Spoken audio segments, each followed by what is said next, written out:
Queridos amigos de la radio, como sabéis he estado firmando en la Feria de Madrid. Así que no puedes perderte mi libro La fe, la ética y los valores de los superhéroes. El libro ideal para dar la batalla cultural con una sonrisa. Fundación Edelvives patrocina este espacio cultural. Fundación Edelvives patrocina este espacio cultural. Estás escuchando Directo a las Estrellas.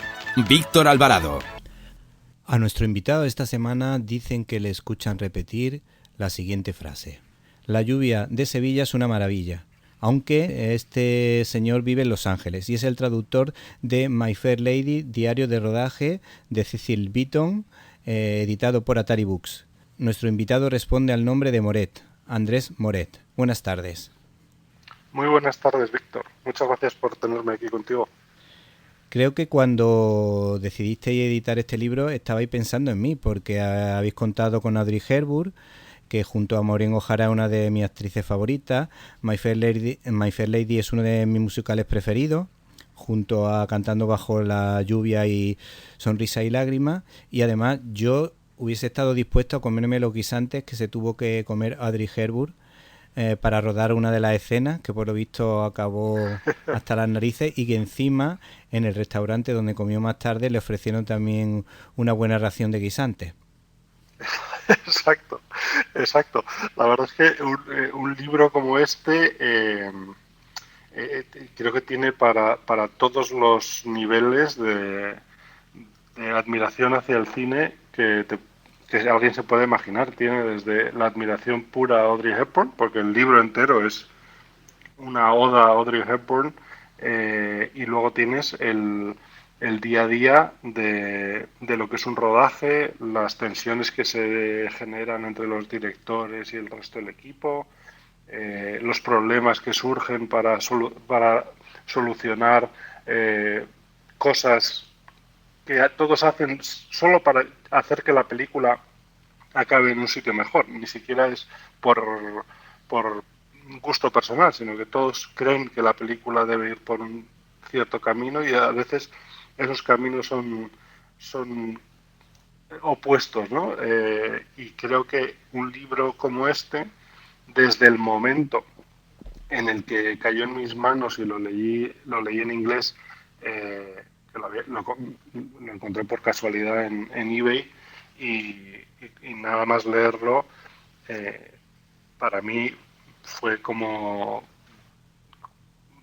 una revelación, porque realmente creo que de todos los libros que hemos publicado, yo creo que este y el de Recordando al señor Morgan, sí, quizás sean los dos con más alma, porque creo que los dos autores hablan sin tapujos, sin pensar quién va a leer esto, qué van a pensar de mí, y son muy honestos en todo lo que dicen.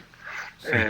Entonces, para mí, insistí a los socios de la editorial en que fuera una prioridad para nosotros el publicar este libro, y como no todos estaban de acuerdo, se aceptó el hacerlo si yo era la persona que corría con algunos de los gastos, uno de los cuales era la traducción del libro, que para mí era un honor. Ya traduje el de John Ford de Bogdanovich, sí, y desde luego no hubiera querido que nadie más tradujese este libro. Sí, yo antes de leer tu reflexión final, que viene al final, lógicamente, y valga la redundancia, de este libro, como una especie de epílogo, yo pensé que la traducción de este libro había tenido que ser muy complicada, porque utiliza muchos tecnicismos relacionados con la peluquería, con el vestuario, con el mobiliario y con tipos de materiales que a lo mejor ya no se fabrican.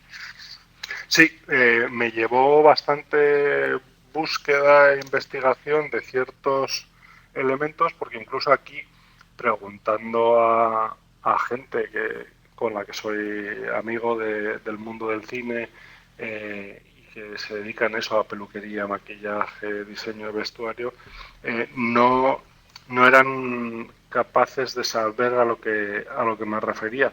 Entonces me llevó bastante investigación al respecto, e incluso la persona que realizó la corrección, Susana Sierra Álvarez, Sí. Aportó cosas porque ella justo había trabajado en un libro de figurinistas y diseño de vestuario, Sí. no hacía mucho, entonces había términos que pues los ajustamos con las sugerencias de Susana. Sí. Entonces creo que al final el trabajo es un trabajo muy concienzudo, y creo que explica muy bien cómo se trabajaba en aquella época. Por ejemplo, hay una especie de camillas en la que los actores se reclinaban porque no les dejaban sentarse para que no se arrugasen los vestidos, Sí. y esas ya no se usan, y hay muchísima gente que no conoce la existencia de eso, a pesar de que se dedican a eso. Sí, sí. Entonces, encontrar alguien que te supiera explicar, que hubiera incluso trabajado con eso, era complicado. Sí. ¿Pudiste contactar a lo mejor con Cornejo aquí en España o no llegaste a contactar con No, ellos? no llegué a hacerlo, no llegué a hacerlo porque gracias a Dios eh, tuve dos personas, diseñadores de vestuario, figurinistas, que me ayudaron. Lourdes de Orduña, Sí. figurinista de las películas de De Garci, Garci, sí. y nominada a los Goya, fue una ayuda vital. Y David Méndez Mateu, que es un diseñador de vestuario nuevo que estudia aquí en Los Ángeles y que también me echó una mano en ciertos momentos. Bueno, la verdad que este libro tiene muchas sorpresas porque cuando, por ejemplo, habla de Hollywood, decía Cecil Beaton que estaba como indignado de que se le estropease un coche y necesitase un ajuste, y llegaba alguno de Hollywood y le cambiaban directamente el coche y ni se lo pensaban. Y a mí me ha llamado mucho la atención porque desconocía la figura de Cecil Beaton, vamos, pasaba totalmente desapercibida para mí, pero hay que decir que aquí en el rodaje de esta película fue fundamental, y me llama la atención la figura de este señor, que yo me imagino como una especie de persona de clase alta, de una especie de nobleza de Estados Unidos, aunque no exista, o no sé si era inglés, y me llama mucho la atención el modo en el que hablaba de los americanos en general.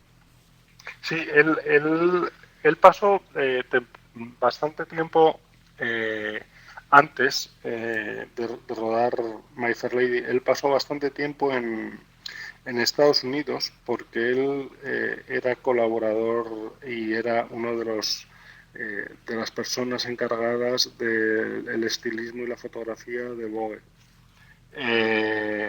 Y él salió escaldado de la colaboración con Vogue porque le acusaron de antisemitismo en una sesión de fotos que realizó para la revista, y Sí. básicamente se fue del país sin querer volver. Cuando empieza a trabajar diseñando vestuario en teatro, Sí. a él le contratan para hacer el vestuario de My Fair Lady, y cuando My Fair Lady salta a hacerlo a Estados Unidos, el teatro, también viene con ello. Jack Warner compra los derechos de My Fair Lady, y por alguna razón que no se sabe, estos derechos vienen con Cecil Beaton asociado a el diseño de vestuario y de producción de la película. Es realmente algo que no he conseguido descubrir, porque además me he metido en los archivos de la Warner buscando el por qué Cecil Beaton, cuando George Cukor trabajaba con Gene Allen, Sí. que fue años más tarde el presidente de la Academia de Hollywood, y eso es un misterio que no se conoce. Pero sí que la figura de Beaton como fotógrafo, como escritor de diario, como artista, era una de las figuras principales en Inglaterra, llegando a ser fotógrafo de la reina e incluso fue uno de los encargados de retratar el Londres arrasado por el famoso Blitz de los alemanes. Así que él tenía un peso muy grande en el aspecto cultural.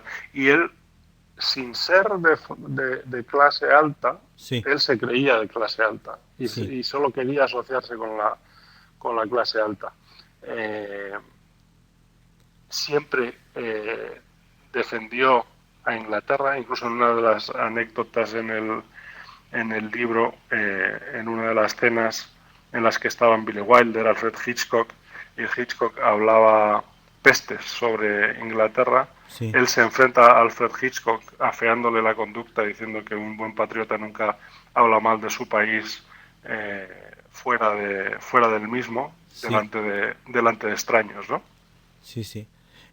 A mí me llama la atención la labor de este señor. No sé si podría ser el equivalente de Julian Fellows ahora o en el tema del vestuario o de Gil Parrondo en el tema de la ambientación de una escena. Totalmente, totalmente. Sí, ¿no? Pero además, con un poder que, que al pasar, al ocuparse de varios departamentos, creo que el poder y la influencia que tuvo sobre la película y sobre el aspecto visual de la película, eh, quizás sea superior a lo que hoy en día se pueda considerar. No sé si hay otra película en la que el diseñador de producción y de vestuario eh, esté considerado tanto como en esta de My Fair Lady lo es Cecil Beaton. Sí, además llama la atención la cantidad de fotografías de el Hollywood dentro de Hollywood, de cosas que no conocemos a lo mejor de Hollywood, nada más conocemos a lo mejor los escenarios rodando desde atrás, pero el tema de, por ejemplo, que sean como fabricaban las fábricas de pelucas, como los lugares donde se cosían los vestidos. Hay muchísimos detalles que no se suelen ver en otras películas de making of. Sí, la verdad es que el que sea la persona que escribe el libro la que era encargada de todo eso, eh, creo que nos hace poder asistir a un proceso que realmente es muy laborioso y que cualquier pequeño cambio que sugiere alguien o que pide el director eh, implica cosas monumentales. Sí. Eh, Luego el libro está cargado de anécdotas muy jugosas, como el día en el que Cecil Beaton aparcó por equivocación delante del parking de los vecinos de Kirk Douglas. ¿Nos puedes contar esa anécdota? sí, Beaton ese día que realmente llega a la cena en casa de los Douglas después de recorrer las calles interminables de Los Ángeles, aparca rápido sin darse cuenta que se ha metido en la entrada del garaje de los vecinos y cuando sale de la cena, después de haberlo pasado muy bien, ve algo colgando brillante, un poco alejado y de repente se da cuenta de que es su coche boca abajo colgando de una grúa que se lo estaba llevando. Los vecinos le habían llamado a la grúa para que se llevara el coche y les desbloqueara la entrada y Beaton intenta convencer al conductor de la grúa para que le deje ir con él en la grúa acompañando a su coche hasta la comisaría de policía y es solo tras un rifirrafe con el conductor Sí, que consigue convencerle para que le deje subir a la grúa y vaya con él eh, hasta allí. sí. Yo juraría que eso lo he visto en alguna película, no sé si es esa anécdota, pero Una escena como esa, yo juraría que la he visto en alguna película de Estados Unidos. No sé si sería un homenaje a este señor. Pues probablemente, porque Beaton es una persona que la gente respeta mucho, y dentro del mundo del cine le conocen bastante. Sí, sí. Y una cosa que me ha llamado la atención es el ritmo agotador del rodaje. Yo cada vez que le escuchaba a este señor o leía las dificultades que tenía, por ejemplo, Audrey Hepburn, que tardaban una hora en lavarle el pelo para que pudiese descansar y dormir tranquila o lo que fuera, sin tener que estar con las lacas y los maquillajes puestos, y que ella llegó a pedir algún momento algún descanso porque el ritmo de un rodaje de este tipo parece agotador, que es lo que alguna vez le he escuchado yo decir a Garci, que hay que estar bien en forma para aguantar un rodaje, además de estas características con escenarios grandes, y que no es tan fácil como rodar a lo mejor una película de diálogos tipo Clint Eastwood, que aunque Clint Eastwood a mí me encanta, pero es relativamente más fácil. Yo creo que rodar cualquier película es un proceso agotador. He tenido la suerte de trabajar en muchas películas, Sí. y cualquier persona que diga que es algo fácil le miente, porque el glamour que se ve en las fiestas y en las galas de premios no tiene nada que ver con la realidad del día a día. Son 12 horas de trabajo todos los días, empezando al alba, y hay que cumplir unos horarios que a veces son muy exhaustivos. Sí, sí. Yo viendo este rodaje se me quitan las ganas de haberme hecho director en alguna ocasión de estos sueños, así que uno imagina, me encantaría ser director. Pues viendo este rodaje se te quitan las ganas absolutamente de todo, porque para que quede una película tan perfecta, la cantidad de horas de trabajo que hay que echarle, desde luego, para pensárselo. Sí, sí, desde luego que sí. Luego, hay una cosa que me ha llamado la atención también, el tema de Audrey Hepburn. Yo siempre he tenido un concepto de una buena persona y una persona asequible, cariñosa y cercana, y es lo que Cecil Beaton cuenta de esta mujer, y también llama la atención lo humilde que fue, porque Sí, podemos decir que fue como la floristera esa que cantaba: solo pido una habitación, una mesa y un buen colchón, ta na na na na na na na na na na. Eso es ser feliz, ser feliz. Bueno, la canción esa, porque ella aceptó que ella comprendía que no tenía una voz potente, a pesar de que cantaba bien, para llegar a los tonos de un musical, sobre todo si teniendo en cuenta que había sido Julie Andrews la que había protagonizado el exitoso musical de Broadway. sí, fue una pena que la doblaran, porque eso le quitó la posibilidad de estar nominada a los Oscar al haberle doblado las canciones, que además ganó Julie Andrews Por en Mary una Poppins. venganza bastante curiosa. Pero desde luego a Audrey Hepburn creo que no hay nadie en el mundo del cine que no la adore.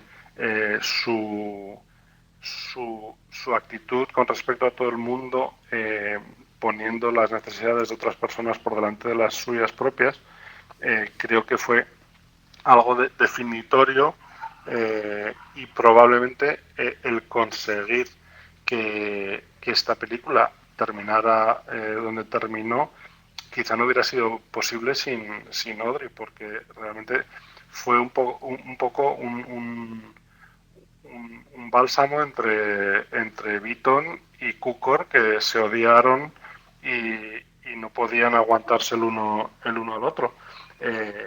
Incluso anécdotas también con otros directores como Billy Wilder, en el que consiguió llevar Sabrina a buen puerto gracias a que Audrey Hepburn, algunos días, por petición de Wilder, Sí, hizo que el rodaje se retrasara para que le diera tiempo a Wilder a acabar de escribir la película. sí, sí.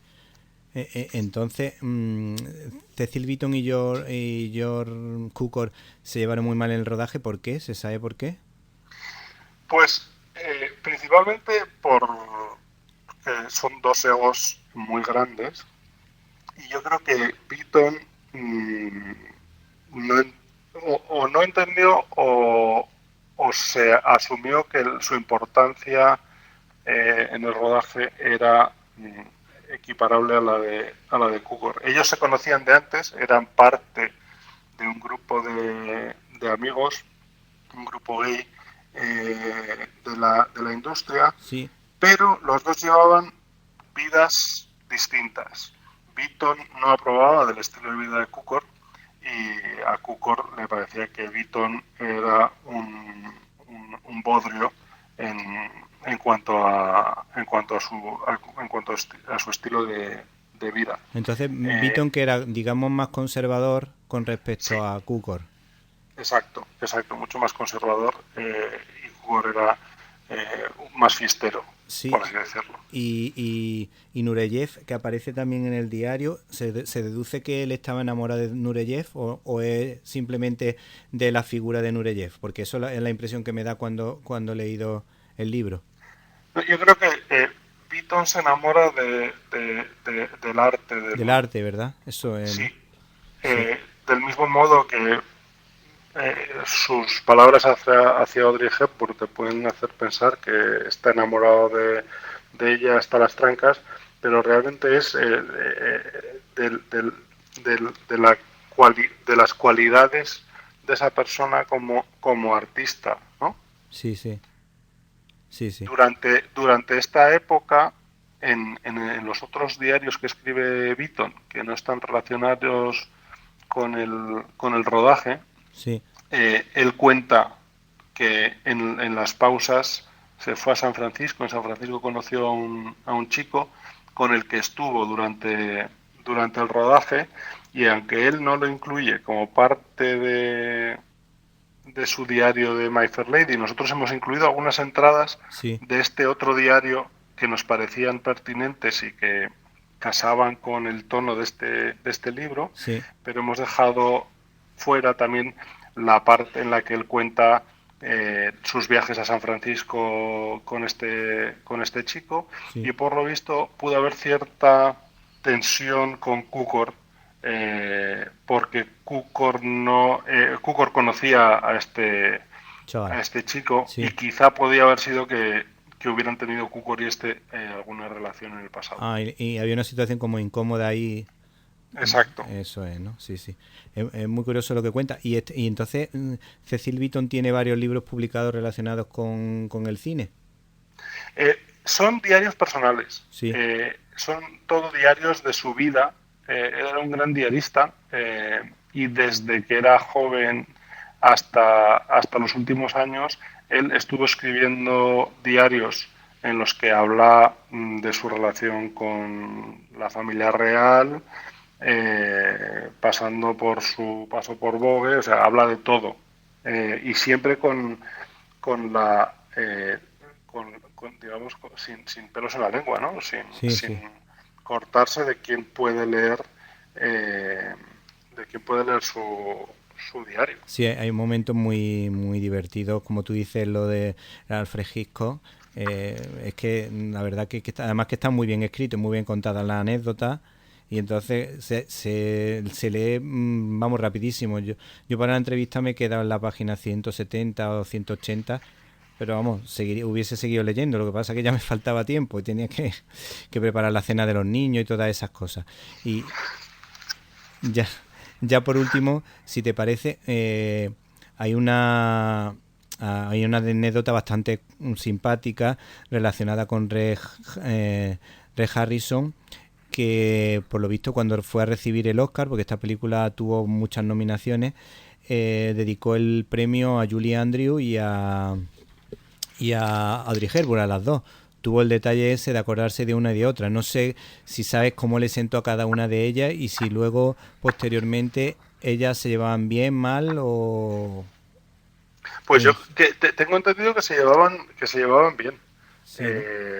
Desde luego, creo que entienden lo que pasó en aquella época, y el estatus de estrella de Hepburn era 1000 veces más importante que el de Julie Andrews, ¿no? Sí, Yo entiendo que a Julie Andrews le pudiera sentar mal que no la escogieran, pero sí, siempre sabiendo que Audrey Hepburn no tiene nada que ver en que no le escojan a ella sí, sí. para, para el papel. Sí, porque además Julie Andrews luego triunfaría con Sonrisa y Lágrimas y ese mismo año con Mary Poppins. Es verdad que no ha sido una estrella tan importante ni ha hecho tantas películas como Audrey Hepburn ni de tanta importancia, pero es verdad que las que ha tocado así que todos recordamos, junto a Víctor o Victoria, son tres películas que están realmente bien y ella está impresionantemente bien.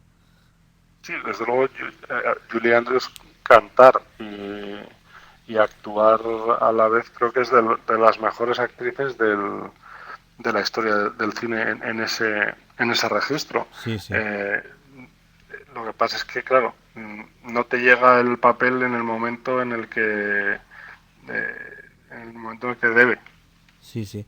Además, yo estoy convencido que Julie Andrews, a nivel de película emitida en España, yo estoy convencido que solo Mary Poppins y Sonrisa y Lágrimas, incluso superando, incluso contando con Audrey Hepburn, que me encanta, y estoy casi seguro que ha tenido más emisiones en televisión que, que Audrey Hepburn. Y además todas son películas en las que te pones a ver la que te pilla y te quedas a ver toda la película, Sí, aunque sí. la hayas visto 500 veces. Probablemente. Yo las dos, por ejemplo, Sonrisa y Lágrimas, mi hijo la habrán visto, yo qué sé, por lo menos 50 veces. Y Mary Poppins no tantas, pero vamos también. Y ya por último, si quieres, para finalizar, es una cosilla que se me había quedado un poco atrás que creo que es importante, es la cantidad, los reportajes fotográficos de Cecil Beaton a Audrey Hepburn, el entusiasmo que ella tenía cada vez que se probaba un traje, el interés con que ella escuchaba a Cecil Beaton para que quedase lo mejor posible, para que, por ejemplo, ella veía que al ser muy alta y delgada, pues le interesaban los peinados hacia arriba y él buscaba la forma. Y luego, cuando pensamos en los retratos, pintaba súper bien. Y cuando yo veo los dibujos, por ejemplo, les puse a mi hijo el cuadro de los actores. Y cuando les puse el cuadro de Holloway, que es el actor que hace de padre de Audrey Hepburn, lo identificaron rápidamente con la canción esa que quizá para mí es el número musical más divertido que existe. Es que realmente el trabajo muchas veces del figurinista y de los de maquillaje y peluquería tiene mucho que aportar el actor, porque ellos son muy... eh, tienen que encontrar el personaje a través de ciertas cosas y el vestuario el maquillaje y la peluquería son dos partes fundamentales.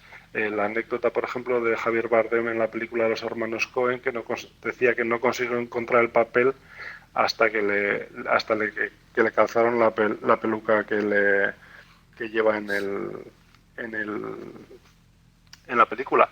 Entonces, en este caso, Audrey Hepburn, que era una gran amante de la moda, ella estaba muy encima de los diseños y cuando nada más llegar la llevan a hacer el tour por los estudios para que viera un poco dónde estaban los diseños, ella se encuentra con los diseños que hace Beaton para las chicas de la carrera de Ascot, De para Ascot, sí, sí. los extras, y le pide a Beaton que hagan una sesión de fotografías de ella con esos vestidos, que eran unos vestidos estupendos, y de los que metemos muchas fotos de aquella sesión en el libro. Eh, pero son vestidos que llevaron en la película los extras. No los llevó Audrey, pero claro, son tan bonitos que ella insistía en que le fotografiara con esos vestidos. Y luego los actores saben muy bien qué forma tiene su cara, qué les va bien, qué no les va bien, porque realmente se pasan el día mirándose, con lo cual la colaboración con Beaton en este caso creo que fue siempre de lo más acertada. Bueno, ya la definitiva, ¿con qué escena te quedas? ¿Cuál es tu escena favorita de la película? Uf, qué difícil. Pues quizá te diría que para mí la escena de en la casa eh,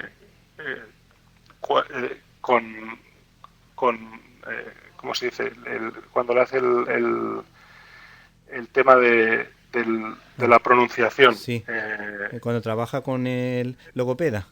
Exacto. Sí, Para mí esa es una de las más divertidas y gustándome la banda sonora toda, claro, sí. no podría quedarme con una particular, pero creo que toda esa parte en la que ella está aprendiendo a decir la lluvia De en Sevilla es una Sevilla es maravilla. pura maravilla, eso creo que hace avanzar la historia la que más y es la que más me divierte. Sí, es que el tema de los acentos que aparece en la película, yo un día hablando con mi madre, nosotros somos de Málaga, y muchas veces, dependiendo de qué barrio sea, casi que sabes dónde vive. Por lo menos en 2 o 3 sectores o 4 de Málaga, tú sabes de qué sector es esa persona.